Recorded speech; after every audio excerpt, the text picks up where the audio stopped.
I think Virat Kohli is the best batsman in the world. I think he is.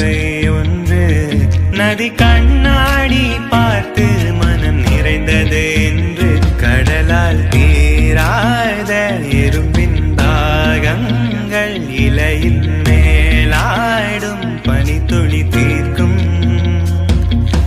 தீயை நீ பகிர்ந்தாலும் ரெண்டாய் வாழும் இவனும் அந்த தீ போலத்தான்